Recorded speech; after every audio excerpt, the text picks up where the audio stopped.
इस कहानी के पहले भाग में आपने देखा कि कैसे रति की शादी एक ऐसे घर में हो जाती है जहां उसकी सास सौतेली होती है और वो पूरे घर वालों को अपने इशारों पर नचाती है।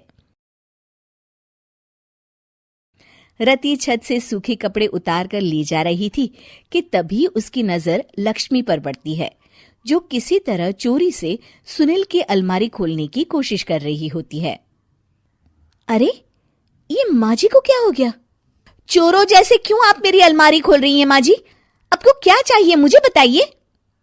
अरे वाह, क्या चाहिए मुझे बताइए। अरे मैं इस घर की मालकिन हूँ, पूरा घर मेरे इशारों पर नाचता है और तुम्हें बताऊं कि मुझे क्या चाहिए? हट यहाँ से। और वो उसे जोर से धक्का देती है। जैसे ही लक्ष्मी रति को धक्का देती है, उसके सर पर चोट लग जाती है और वो बेहोश होकर गिर जाती है। रति के आसपास पूरा परिवार खड़ा रहता है। डॉक्टर जैसे ही उसे देखकर जाता है, रति को होश आता है। अरे बेटा, तुम दूर क्यों खड़े हो? मेरे पास आओ, मैं तुम्हारी माँ हूँ, कमला। रति के मुंह से लक्ष्मी सारंग की माँ का नाम सुनती है तो हैरान सी रह जाती है। क्या बोला रति बहू? चुप कर डायन, तूने मेरे पति और बेटे का हाल बेहाल कर दिया। अब तू मेरी बहू को भी गुलाम बनाना चाहती है? रुक, अभी मजा चखाती हूँ। ये कहकर जैसे उसे पकड़ने की कोशिश करती है, लक्ष्मी वहां से भाग जाती है।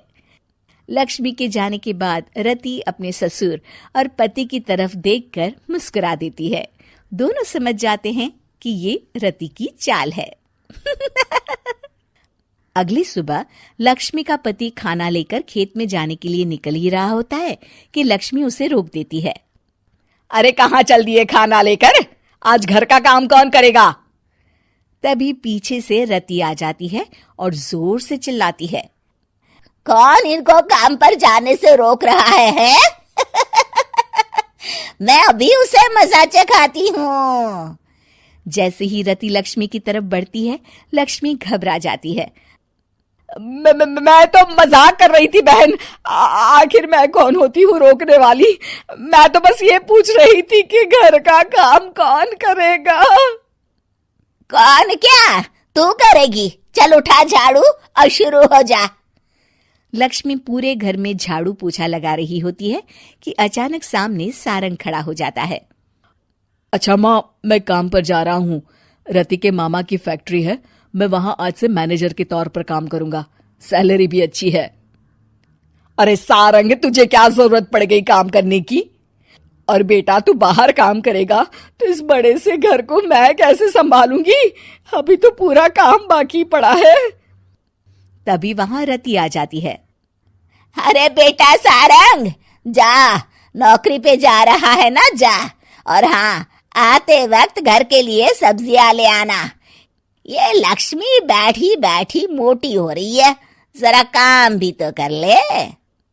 सारंग के जाने के बाद, अच्छा लक्ष्मी, सुन जरा यहाँ।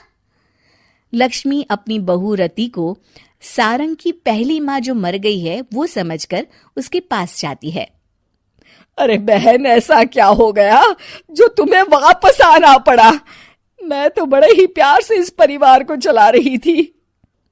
प्यार से तो मैं बहुत साल से तुझे मजा चखाना चाहती थी, लेकिन किसी औरत का शरीर मुझे नहीं मिल रहा था प्रवेश करने के लिए।